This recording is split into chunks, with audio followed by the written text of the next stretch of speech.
Hello and welcome to शिक्षा जगत। नमस्कार साथियों। तो आज हम बात कर रही हैं प्रश्नावली 2.2 के प्रश्न क्रमांक 4 की। हमने पिछले वीडियो तक 2.2 के प्रश्न संख्या 3 तक हमने हल कर लिए थे। तो देखिए साथियों, इसमें क्या क्या दिया है। x माइनस 5/3 बराबर x माइनस 3/5। तो इस समीकरण को हमें करना है हल। सवाल बहुत ही सिंपल है। इसको करने के लिए हमें x का मान ज्ञात करना है, अर्थात इस समीकरण को हल करना है। तो इसके लिए हमें 3 और 5 इनके हैं हर।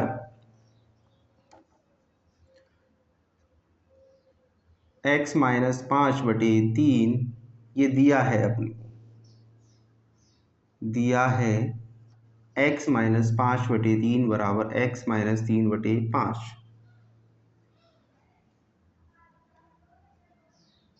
दोनों हर 3 तथा 5 के LCM का दोनों पक्षों में गुणा करने पर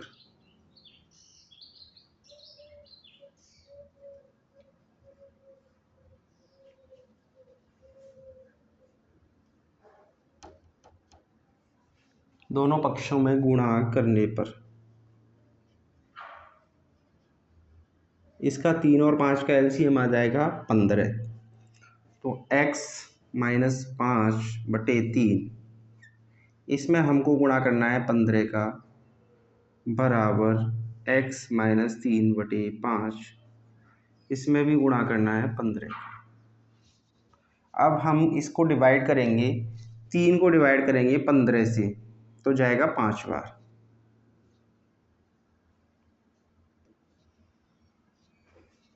ये जाएगा 5 बार और 5 का करेंगे ये जाएगा 3 बार। तो अब 5 का गुणा पूरे में करेंगे तो 5x माइनस के 25 बराबर 3 का इसमें करेंगे तो 3x माइनस के 9।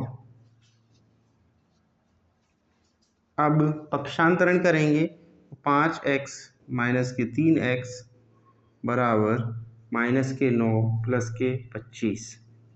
यहाँ लिख देंगे पक्षांतरण से। अब 5x में से 3x गए तो बचे 2x बराबर 25 में से 9 गए तो बचे 16। x बराबर 16/2 बराबर 8।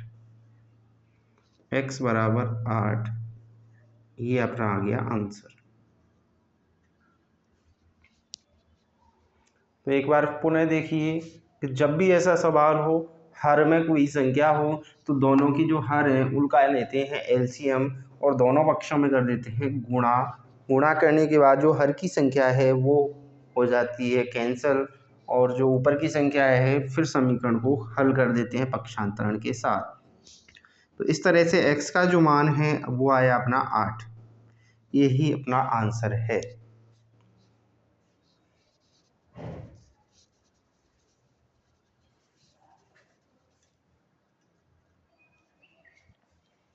तो प्रश्न संख्या 4 के बाद बारी आती है प्रश्न संख्या 5 की। तो इसमें देखिए क्या दे रखा है, 3t minus 2/4 minus 2t plus 3/3 is equal to 2 minus t। तो इसमें देखिए क्या करना है अपने को, हल। दोनों पक्षों में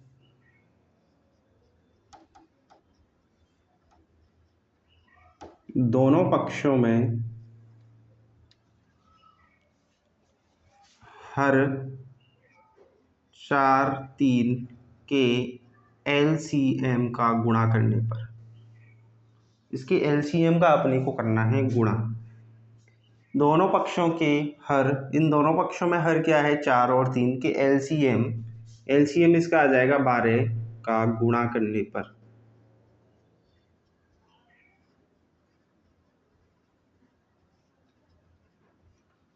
तो देखिए साथियों, इन का गुणा आ गया 12 और 12 का अपन को करना है गुणा दोनों पक्षों में। तो 12 गुणा 3t माइनस के 2/4 माइनस के, फिर इसका गुणा करना है 12 में का 12 2t plus 3/3 is equal to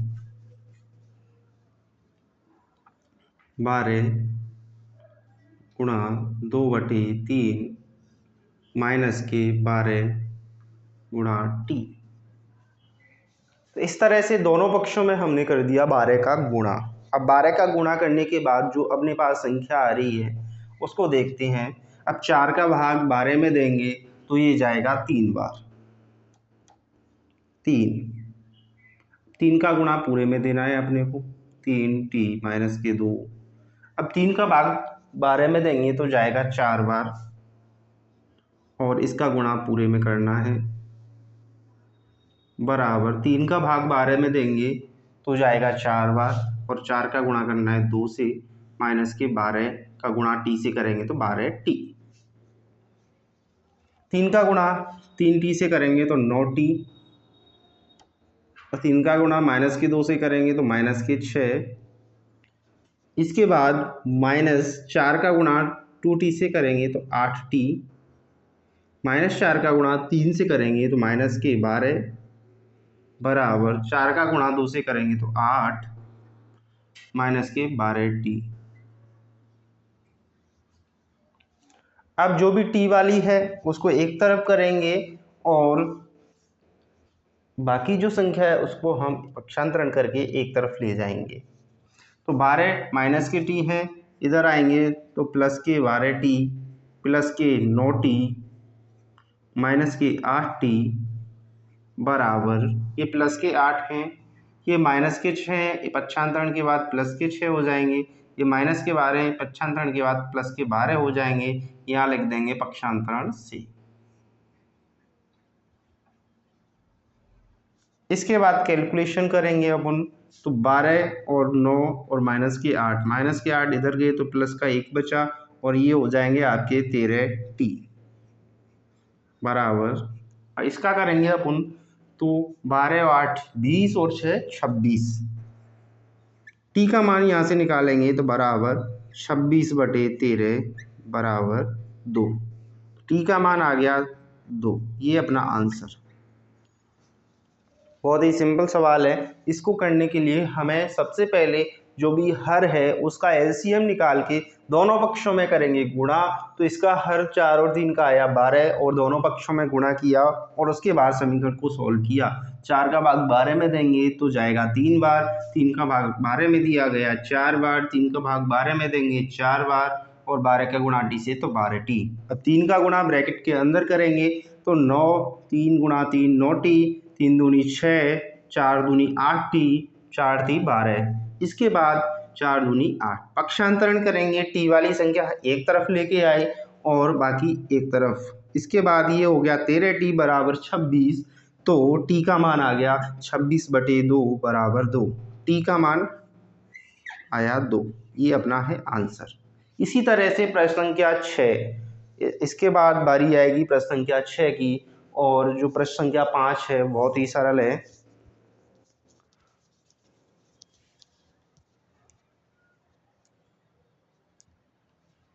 इसके बाद बारी आती है प्रश्न संख्या 6 की, m minus m minus 1/2 is equal to 1 minus m minus 2/3। तो ये सवाल है बहुत ही सरल है, उसी तरह से जैसे प्रश्न संख्या आपने 5 किया था उसी तरह से प्रश्न संख्या 6 भी है और इसको हम बहुत ही अच्छे से करेंगे सॉल्व। तो इनमें जो हर दे रखे हैं 2 और 3 हैं, तो दोनों पक्षों में 2 और 3 के एलसीएम से गुणा करने पर, तो दोनों के एलसीएम दोनों पक्षों में 2, 3 के एलसीएम, 2 और 3 का एलसीएम आएगा 6 से गुणा करने पर,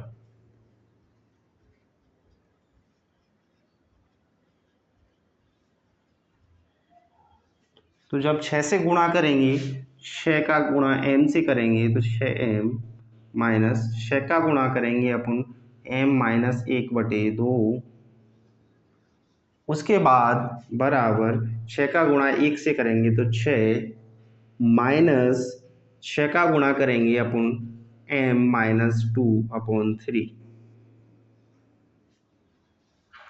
इसके बाद देखते हैं 6m 2 का भाग 6 में देंगे तो जाएगा 3 बार m-1 बराबर 6। अब 3 का भाग देंगे 6 में तो जाएगा 2 बार 2 m-2। तो जब भी हम हरों के एलसीएम का गुणा इसलिए करते हैं क्योंकि जो हर वाली संख्या है उसको हम एलिमिनेट कर सकें, उसको हम हटा सकें। तो देखिए इसके बाद जो अपना समीकरण कुछ इस प्रकार का बचा है 6m माइनस 3 का गुणा करेंगे अब हम पूरी संख्या में -3m -3 का गुणा -1 से करेंगे तो +3 बराबर 6 -2 का गुणा करेंगे 2m -2 का -2 से करेंगे तो +4। अब m वाली संख्या को एक तरफ लेके आएंगे 6m -3m ये -2m है इधर आएंगे तो +2m बराबर 6 + 4 -3 6 और 2 8 8 में से 3 गए तो 5m = 10 6 और 4 10 10 में से 3 गए तो आपके बचेंगे 7। तो m का मान आ जाएगा अपने यहाँ 7/5। ये आपका आ जाएगा आंसर।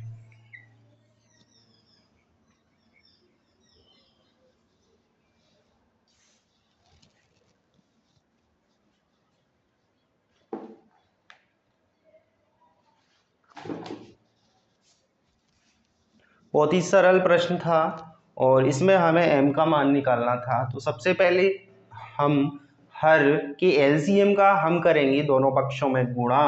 2 और 3 है ये आपका हर है और इसका जो एलसीएम आएगा 6 दोनों पक्षों में किया गुणा और उसके बाद किया जो समीकरण है उसको हल किया तो m का मान अपना आएगा 7/5। तो इस तरह से हम इन प्रश्नों को करते हैं और इनके जो उत्तर आया उसकी जांच करने के लिए नहीं बोला है। इससे पहले जो प्रश्नावली थी उसमें हमें समीकरण से जो मान आया है उसके उत्तर की जांच करनी होती तो जो भी दिया था अपना चर उसका मान पूरे समीकरण में हम रखते थे और दोनों पक्ष बराबर आते हैं तो वो संख्या अपनी वो कहलाता है आपका उत्तर सही है, उत्तर की जांच हुई। तो इस तरह से हमने ये प्रश्नावली 2.2 के सारे सवालों को किया है। इस तरह से और भी हम प्रश्नावली को देखेंगे। तो शिक्षा जगत के साथ आप बने रहिए और जुड़े रहिए हमारे साथ।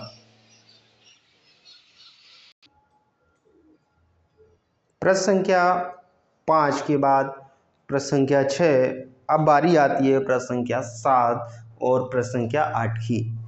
तो साथियों ये प्रश्न भी बहुत ही सरल हैं, जैसे अपने बाकी प्रश्न किए थे इनको भी हल करेंगे।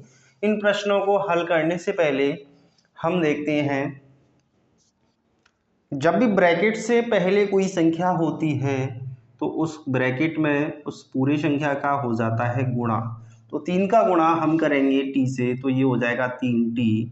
3 का गुणा -3 से करेंगे तो हो जाएगा 9 बराबर 5 का गुणा 2t से करेंगे तो 10t प्लस 5 का गुणा 1 से करेंगे तो आएगा आपका 5।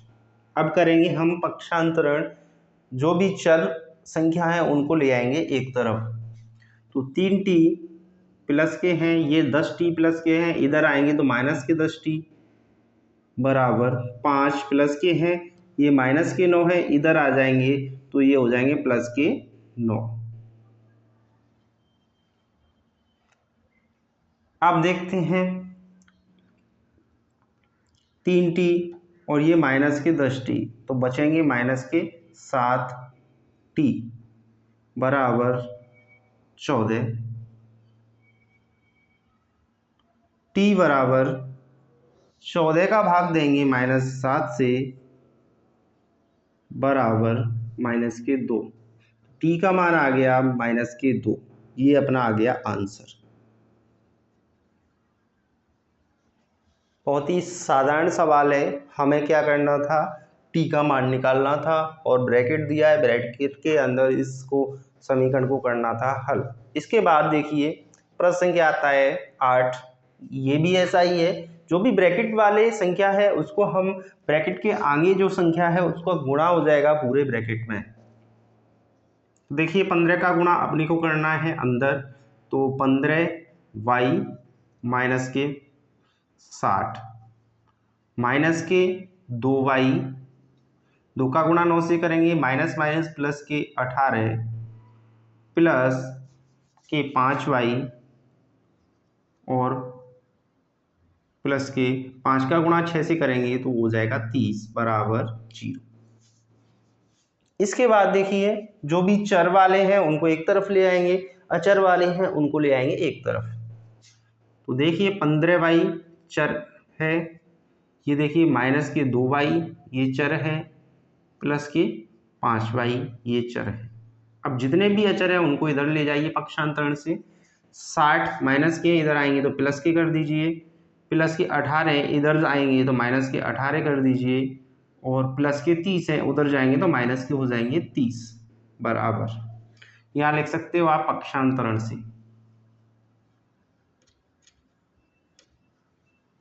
इसके बाद इसको करेंगे सोल्व, तो प्लस के 5 और 15 20 और माइनस के 2, तो 20 में से 2 गए तो 18y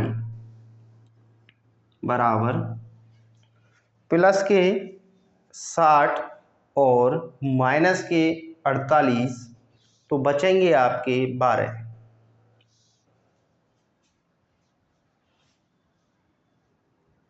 प्लस के 60 और माइनस के 48, तो आपके बचेंगे 12।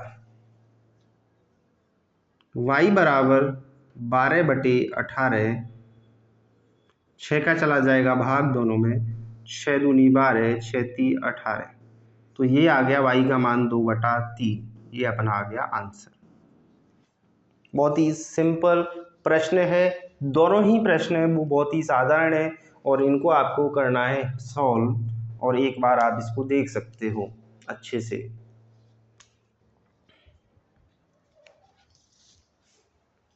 प्रश्न संख्या 7 और प्रश्न संख्या 8।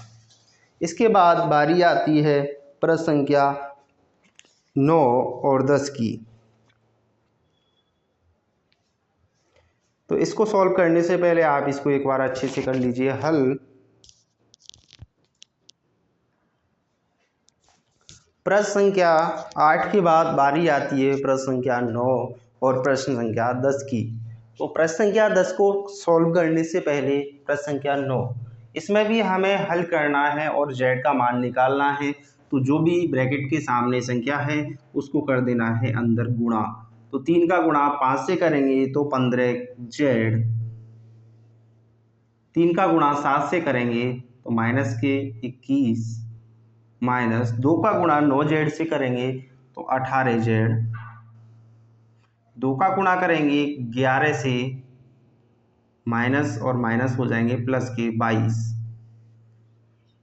बराबर का निशान है तो बराबर का लगाएंगे निशान। इसके बाद 4 का गुणा 8z से करेंगे तो 32z, 4 का गुणा 13 से करेंगे माइनस के 52 और माइनस के 17। इस तरह से अब बारी आती है चर और अचर वाली संख्याओं को एक साथ रखने की।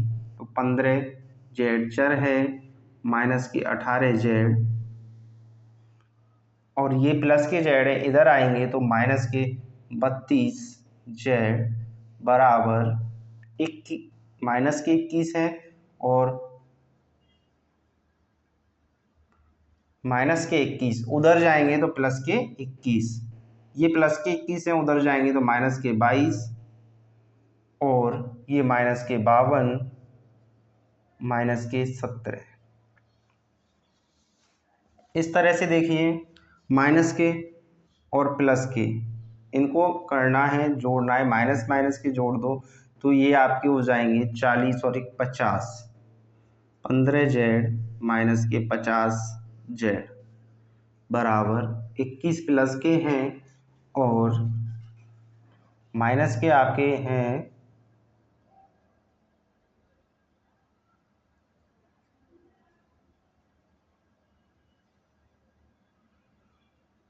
माइनस के 91।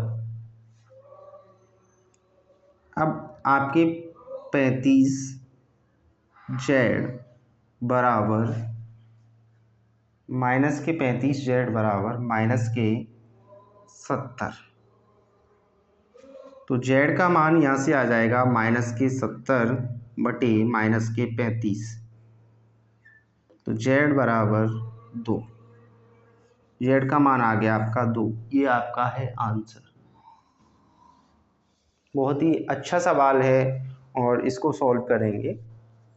तो इस तरह से Z का मान अपन ने निकाल दिया। इसके बाद बारी आती है प्रश्न संख्या 10 की, और इसमें भी उसी तरह से जो भी ब्रैकेट के सामने वाली संख्या है उसको अंदर कर देंगे गुणा। तो देखिए 0.25 का गुणा 4 से करेंगे तो आ जाएगा अपना 1, इसका मतलब आ जाएगा f, माइनस 3 का गुणा करेंगे तो 0.75 बराबर 0.05 का गुणा करेंगे 10 से तो आ जाएगा 0.5f, और 9 का गुणा करेंगे तो आ जाएगा आपका माइनस के 0.45।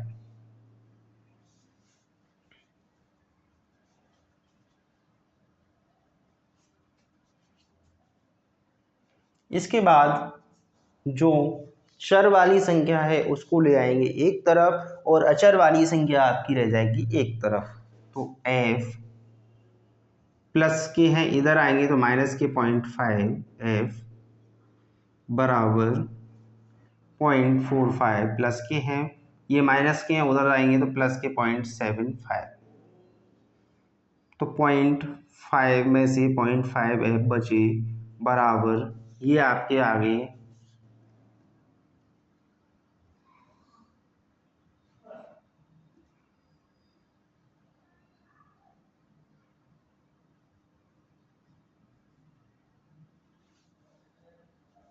f बराबर 1.20/0.5।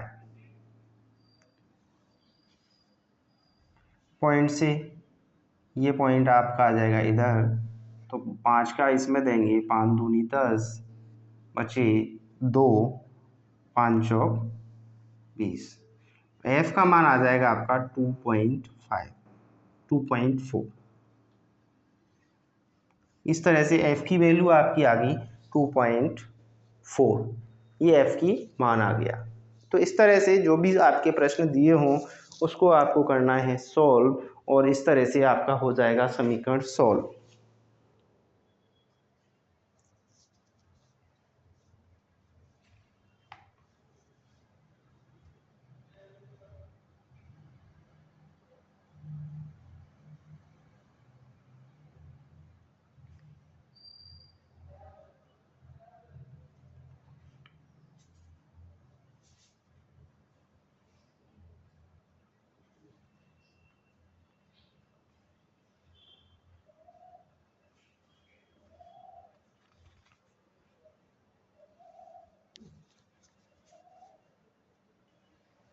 इस तरह से इन सवालों को करेंगे सॉल्व। लेकिन जो 10th सवाल है इसमें एक मिस्टेक है, इसको हम देखेंगे।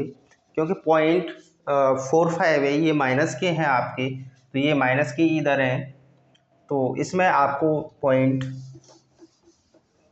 0.75 में से 0.45 गए तो आपके बचेंगे 0.3। तो f इज इक्वल टू 0.3/0.5। तो इससे ये कटेगा तो 0.6 आपका आएगा आंसर। तो f की वैल्यू आएगी आपकी 0.6। ये है आंसर। क्योंकि इसमें देखिए 0.45 है, ये प्लस के नहीं थे माइनस के हैं, और माइनस के प्लस में से माइनस जाएंगे, या इसको अपन ऐसे भी लिख सकते हैं 0.75 माइनस के इधर आए तो प्लस के 0.75 -के 0.45। ये यहाँ पे आ गया आपका पक्षांतरण से। और पक्षांतरण से आने के बाद जब 0.75 में से 0.45 जाएंगे तो 0.30 आपके बचेंगे, या फिर 3 भी लिख सकते हो। जब 0.3 में 0.5 का करेंगे आप डिवाइड, तो आपका आएगा 0.6। तो ये 0.6 है, वो है आपका आंसर। और इसको अपन को करना है सॉल्व अच्छे से। और इस तरह से ये प्रश्नावली आपकी होती है कंप्लीट। और इसी तरह से आप हमारे साथ जुड़े रहिए शिक्षा जगत के साथ। और इसी तरह से प्रश्नावली 3 भी हम स्टार्ट करेंगे, और कक्षा 8 का जो भी गणित का सिलेबस है उसको हम करेंगे कंप्लीट। हमने प्रश्नावली 1 की, उसके बाद प्रश्नावली 2 और प्रश्नावली 3 की बारी आएगी। अगले जो वीडियो हम बनाएंगे उसमें प्रश्नावली जो 3 है उसको करेंगे अच्छे से कवर। और इसी के साथ भी हम प्रयास करेंगे कि अंग्रेजी विषय को भी हम यहाँ पर डिस्कस करें। और कक्षा 8 के साथ साथ जो भी 6, 7, 8 ये तीनों क्लासों पर हमारा विशेष ध्यान रहेगा। और इसके बाद जो हमारी अगली जो क्लास रहेगी वो 10th क्लास रहेगी। और 10th क्लास के जो भी मैथ्स है उसको भी देखेंगे। और हमारी जो प्लानिंग है उसमें मैथ्स की 11th और 12th क्लास को भी कवर करने का जो हमारा फ्यूचर प्लान है। तो इस तरह से शिक्षा जगत को आप जुड़े रहिए और शिक्षा जगत पे आप बने रहिए। और इसको सब्सक्राइब कीजिए, शेयर कीजिए, जिससे इस तरह के जो भी छात्र छात्राएं हैं वो इसका पूरा तरह से लाभ ले सकें। धन्यवाद साथियों।